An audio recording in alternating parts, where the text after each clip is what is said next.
ಎಲ್ಲವನ್ನು ಕಳ್ಕೊಂಡಿದ್ದಾರೆ. ನಿರ್ಭಾಗ್ಯವಂತರು. ಅಣ್ಣನಿಗೆ ದಾಸರಾಗಿ ನಿಂತಹ ಹೊರಮಡದಿ ನೀನು ಸರ್ವಾಂಕಲಾಂಕಾರ ಭೂಷಿತೆಯಾಗಿ ಎತ್ತರದ ಮನೆಯಲ್ಲಿ ಕುಳಿತಿದ್ದೀಯ.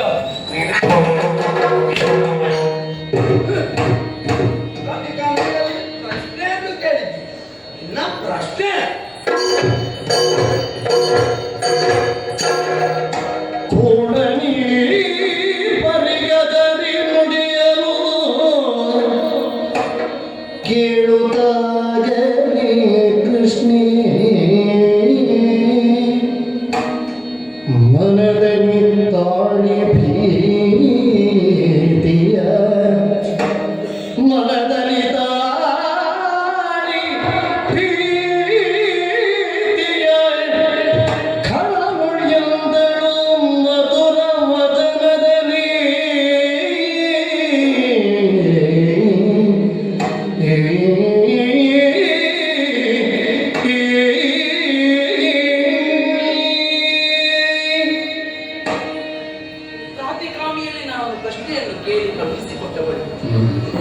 ರಾಜ್ಯಸಭೆಯಿಂದ ಉತ್ತರ ಬರ್ತದೆ ಅಂತ ನಿರೀಕ್ಷೆಯಲ್ಲಿದ್ದರು.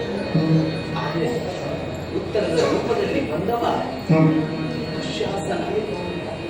ಈ ದುಶ್ಯಾಸನ ಅಲ್ಲ, ಇವ ಯಮ. ಇವ ಪಾಪಿಗಳ ಕೊರಳಿಗೆ ಪಾಶವನ್ನು ಹಾಕುವಂತ ಪ್ರತ್ಯಕ್ಷ ಯಮನೇ ಬಂದ ಹಾಗೆ ಕಾಣುತ್ತಾ ಇದೆ. ಇವ ಬಂದ ರೀತಿಯನ್ನು ಕಾಣುವಾಗ ನನ್ನ ಭವಿಷ್ಯ ಎನ್ನುವುದು ನನ್ನ ಕಣ್ಣ ಮುಂದೆ ಕಾಣುತ್ತಾ ಇದೆ. ದುಶ್ಯಾಸನ ಇವನ ಹೆಸರು. ದುಷ್ಟ ಶಾಸನ. ಮೂರ್ಖನೊಬ್ಬ, ದುಷ್ಟನೊಬ್ಬ. ಇವನಲ್ಲಿ ನಾನು ಏನಾದರೂ ಮಾತಾಡಿಲ್ಲ, ಏನನ್ನಾದರೂ ಮಾಡುವುದಕ್ಕೆ ಹಿಂದೆ ಮುಂದೆ ಯೋಚನೆಯನ್ನು ಮಾಡಲಾರ. ಮೂರ್ಖರಲ್ಲಿ ಮಾತನಾಡುವಾಗ ಸಮಾಧಾನದಿಂದಲೇ ಮಾತನಾಡಬೇಕು.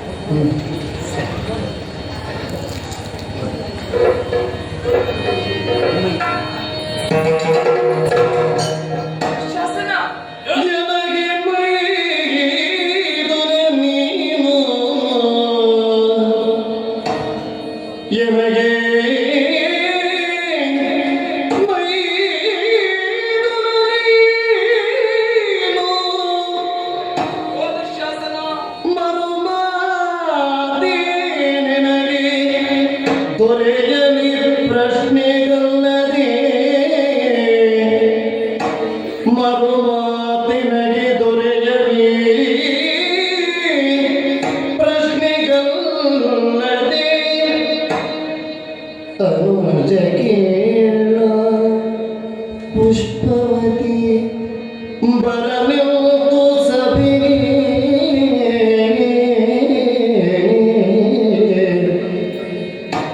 यनगे मैदुननी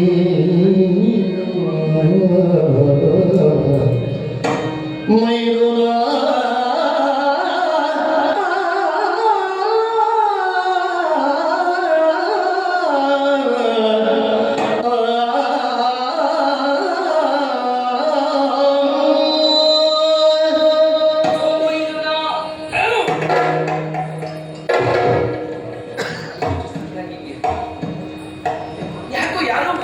ಮಾತನಾಡಿದ ಹಾಗೆ ಮಾತನಾಡ್ತಾ ಇದೆಯಾ ನೀನು? ನನ್ನ ಮೈದನಲ್ಲವೇ ನೀನು? ಓಹೋ, ಬಂದಂತ ಪ್ರಾತಿಕಾಮಿಯಲ್ಲಿ ಪ್ರಶ್ನೆ ಒಂದನ್ನು ಕೇಳಿ ಕಳುಹಿಸಿಕೊಟ್ಟವಳು ನಾನು. ಪ್ರಶ್ನೆಯ ರಾಜ್ಯಸಭೆಯಿಂದ ಉತ್ತರ ಬರ್ತದೆ ಎನ್ನುವುದಾಗಿ ನಿರೀಕ್ಷೆಯಲ್ಲೇ ಇದ್ದ ಕಾಲದಲ್ಲಿ ಹಾ, ನಿನ್ನ ಆಗಮನವಾಯಿತಲ್ಲ. ಉತ್ತರ ರೂಪದಲ್ಲಿ ನಾನೇ ಬಂದಿದ್ದೆ. ನಾ ಕೇಳಿದ ಪ್ರಶ್ನೆಗೆ ಎನ್ನುವುದು ಉತ್ತರ ಎನ್ನುವುದು ಕೇತನವೇ. ಅಲ್ಲ, ನಿನ್ನ ಅಣ್ಣ ಆಜ್ಞೆ ಮಾಡಿದ ಹಾಗೆ ಹಾ, ರಾಜ್ಯಸಭೆಗೆ ನಾನು ಬರ್ಬಹುದಿಲ್ಲ. ಹಾ. ಆದ್ರೆ ನಾನೀಗ ಬರುವ ಸ್ಥಿತಿಯಲ್ಲಿ ಇರುವಪ್ಪ. ಏನು ನಿನಗೆ ರೋಗವೋ? ಒಂದು ರೀತಿಯಲ್ಲಿ ರೋಗವೇ. ಹ್ಮ್. ನನಗಂತಲ್ಲ, ಹಾ, ಪ್ರಪಂಚದಲ್ಲಿರುವಂತಹ ಪ್ರತಿ ಒಂದು ಹೆಣ್ಣು ಮಕ್ಕಳಿಗೆ ಹಾ. ಆ ದೇವರೇ ಕೊಟ್ಟಂತ ರೋಗ ಇದು. ಓಹೋ. ಈ ರೋಗ ಎನ್ನುವುದು ಹಾ, ನನ್ನನ್ನು ಮಾತ್ರ ಅಲ್ವಪ್ಪ, ಮತ್ತೆ ನಿನ್ನ ತಾಯಿಯನ್ನು, ನಿನ್ನ ಹೆಂಡತಿಯನ್ನು ಬಿಡ್ಲಿಲ್ಲ. ಯಾರಿಗೂ ಮುಖವನ್ನು ತೋರಿಸಬಾರದು. ಹಾ, ಮನೆಯ ಮೂಲೆಯಲ್ಲಿ ಏಕವಸರವನ್ನು ಕುಳಿತುಕೊಳ್ಳುವಂತಹ ಸ್ಥಿತಿಯಲ್ಲಿ ನಾನಿದ್ದೇನೆ. ಹಾ. ನಿನ್ನ ಅರ್ಥಾಯಿತು ಅಂತ ಭಾವಿಸಿಕೊಳ್ತೇನೆ. ನನಗೆ ಅರ್ಥ ಆಗಲಿಲ್ಲ. ಹಣ ಬುದ್ಧಿ ಅಂತ ನೀನು ಹ್ಮ್. ಅರ್ಥ ಆದ್ರೂ ಅರ್ಥ ಆಗಲಿಲ್ಲ ಹ್ಮ್. ಅಂತ ಅಸಹ್ಯವಾದಂತ ಮಾತನ್ನು ನನ್ನ ಬಾಯಲ್ಲಿ ಕೇಳಬೇಕೆನ್ನುವುದಾಗಿ ಮುಂದಾಗ್ತಾ ಇದ್ದೀನಿ. ಮೈದುನ ಅಂತ ಹೇಳಿದ್ರೆ ಮಗನ ಸಮಾನ ಅಲ್ವಾ? ಹೇಳು. ಹೇಳಪ್ಪ, ನಾನು ತಾಯಿ, ನೀನು ಮಗ. ಹಾ, ಹೇಳ್ಬಹುದು ನಾನು ಇದನ್ನು. ಹೇಳು. ಹೇಳ್ತೇನೆ. ಹಾ, ಮಗನೇ, ಏನು ರಜಸ್ವಲೆ ನಾನು, ಅಂದ್ರೆ? ಪುಷ್ಪವತಿ ನಾನು. ಪುಷ್ಪವತಿ.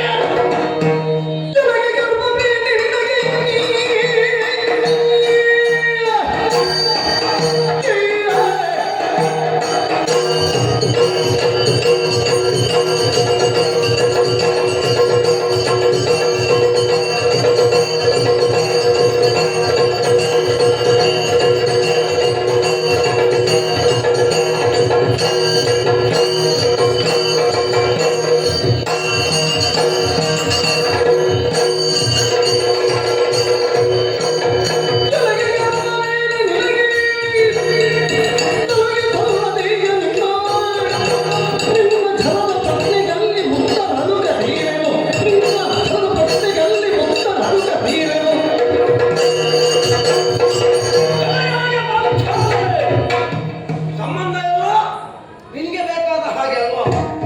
ಮೈದುನ ಮಗ ಎಲ್ಲ ನಿನಗೆ ಅಗತ್ಯ ಇರುವಾಗ, ನಿನಗೆ ಕಷ್ಟ ಬಂದಾಗ ಮಾತ್ರ. ತುಂಬಿದಂತಹ ಸಭೆಯಲ್ಲಿ ಜಲ ಇದ್ದಲ್ಲಿ ಜಲ ಇಲ್ಲ ಎನ್ನುವ ಹಾಗೆ ಭ್ರಮಿಸಿದಾಗ, ಜಲ ಇಲ್ಲದಲ್ಲಿ ಜಲ ಇದೆ ಎನ್ನುವ ಹಾಗೆ ಭ್ರಮಿಸಿದಾಗ ನನ್ನ ಅಣ್ಣನನ್ನು ಕಂಡು ಅನಕವಾಗಿದೆಯಲ್ಲ, ಆಗ ನಿನಗೆ ಸಂಬಂಧದ ಬೆಲೆ ಗೊತ್ತಾಗಲಿಲ್ವಾ? ಪ್ರತಿಯೊಬ್ಬರು ಹಾಗೆ ಅವರವರ ಕಾಲಡಿಗೆ ನೀರು ಬರುವಾಗ ಎಲ್ಲರೂ ಅಷ್ಟೇ. ಇರಲಿ ಪ್ರಶ್ನೆ, ಏನೇ ಇದ್ರು ನಮ್ಮ ಸಭೆಗೆ ಬರಬೇಕು ಅಂತ ಹೇಳಿದ್ರೆ ನೀನೇನು ಹೇಳ್ತಾ ಇದ್ದಿ? ಪುಷ್ಪಾವತಿ. ಪುಷ್ಪಾವತಿ, ನಿಜವಪ್ಪ. ನೀನು ಪುಷ್ಪಾವತಿಯ ಹೌದು ಅಂತಾದ್ರೆ ಭಾಗ್ಯಾಧೀಶನಾದಂತಹ ನನ್ನನ್ನು ಅವನ ಸಭೆಗೆ ಬಂದು ಹೇಳ್ಬಾರ್ದಪ್ಪ. ಏನು ಹೇಳ್ಬಾರ್ದು. ಯಾಕೆ? ನಾ ಬರುವ ಸ್ಥಿತಿಯಲ್ಲಿ ಇಲ್ಲ ಅಂತ ಹೇಳಿದ್ದಲ್ಲ ಅಂತ ಹೇಳಿ ಆಗುದಿಲ್ಲ ಅಂತಂದ್ರೆ ಬಿಡು.